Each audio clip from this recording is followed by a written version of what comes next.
नमस्कार दर्शकों, मैं हूं ज्योति और आप देख रहे हैं ऐसे न्यूज़। दर्शकों, इस वक्त हम मौजूद हैं सतलोक आश्रम उद्दन जिला बैतूल में, जहां पर संत रामपाल जी महाराज जी के सानिध्य में कबीर साहब जी का प्रकट दिवस मनाया जा रहा है, जिसका आज फर्स्ट डे है।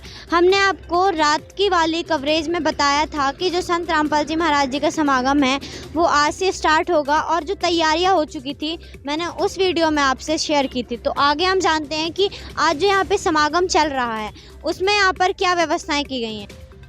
तो दर्शकों, अभी हम आ चुके हैं पार्किंग स्थल पे सतलोक आश्रम बैतूल में, और आप यहाँ मेरे बाजू में देखेंगे और चारों तरफ अगर आप नज़रें घुमाएंगे तो आप देख रहे हैं कि इतनी सारी कार्स यहाँ पर खड़ी हुई हैं और यहाँ कुछ सेवादार सेवा भी दे रहे हैं।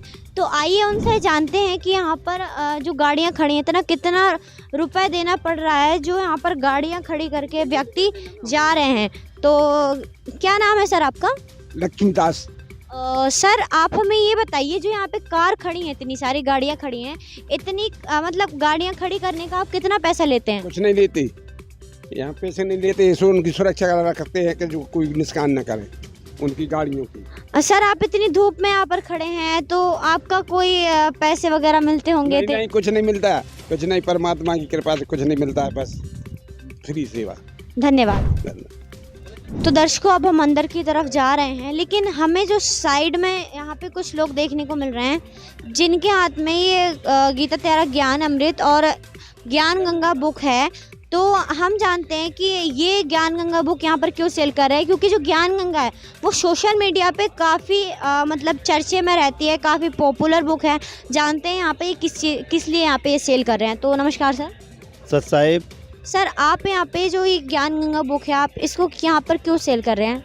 यहाँ पर जो भी श्रद्धालु आते हैं वो इस पुस्तक को ले जाकर रास्ते में सेवा करते हैं, और इस पुस्तक की सेवा का ये महत्व है कि इसमें 4 वेद 6 7 18 बोध सभी का इस बुक में नॉलेज है, और इसको जगत की आत्मा जो पढ़ती है वो सभी चीज़ों का इसमें बखान किया गया है, वो समझ जाती है और इससे अपना मोक्ष करा लेती है, अपना कल्याण करा लेती है। इस पुस्तक में सभी अनमोल चीज़ें लिखी हुई। धन्यवाद। धन्यवाद। सत्संग। दर्शकों, सबसे पहले मैं अपने कैमरामैन से रिक्वेस्ट करना चाहूँगी कि आपको यहाँ का ब्यौरा दें, और आप यहाँ पर देख पा रहे हैं कितनी भीड़ यहाँ पर आ चुकी है। भीड़ तो बहुत टाइप्स की होती है कि कहीं पे कोई झगड़ा हो रहा होता है, कोई कहीं पे इवेंट चल रहा होता है, लेकिन यहाँ पर आप देखेंगे कि शांतिपूर्ण तरीके से लोग अपने काम कर रहे हैं। यहाँ पर कोई झगड़ा नहीं दिख रहा है हमें। और आगे हम जानते हैं कि इस भीड़ का कारण क्या है। मतलब ये जो भीड़ है वो पुस्तकालय से लेकर एंट्रेंस गेट के अंदर तक यहाँ पे लगी हुई है। जानते हैं यहाँ पे इस भीड़ का क्या कारण है।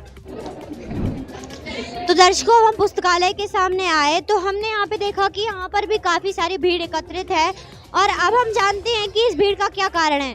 तो हमें यहाँ से मालूम हुआ था कि जैसा कि जो श्रद्धालु यहाँ पर आते हैं उनको किसी भी उनके गुरुदेव के स्वरूप की, उनके कैलेंडर्स की जो ज़रूरत होती है वो यहाँ पर पुस्तकालय में अवेलेबल कराए जाते हैं, और यहाँ पे जो बुक्स है जो संत रामपाल जी महाराज जी ने खुद लिखे हैं वो भी यहाँ पर 8-9 भाषाओं में अवेलेबल कराई जाती है। तो दर्शकों, हम आध्यात्मिक प्रदर्शनी की ओर आए हैं, तो हमें सबसे पहले एंटर करते ही हमें सबसे पहले यहाँ पर जो कबीर साहिब जी के प्रकट होने की शायद ये लीला है। जानते हैं यहाँ पे जो सेवादार खड़े हैं उनसे जानते हैं कि किस उपलक्ष्य में इन्होंने ये झांकी यहाँ पर लगाई है। तो नमस्कार सर। नमस्कार जी। सर, आपने यहाँ पे जो झांकी लगाई है उसका क्या उद्देश्य है?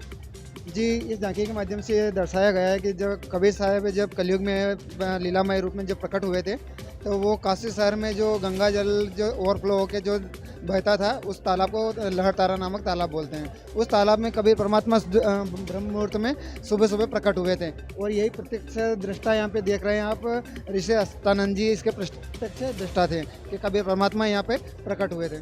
सर, आप हमें ये बताइए कि यहाँ ही बस ये सीमित है या और भी यहाँ पर झांकियाँ लगाई गई हैं? जी, आप आगे देखेंगे परमात्मा कबीर साहब की अन्य भी लीलाएं, जो कुंवारी गाय से दूध पीना, बाकी पूरी प्रदर्शनी में आप देखेंगे कबीर साहब के कई प्रमाण भी दिखेंगे आपको, और कबीर साहब की लीलाएं भी देखेंगे आप।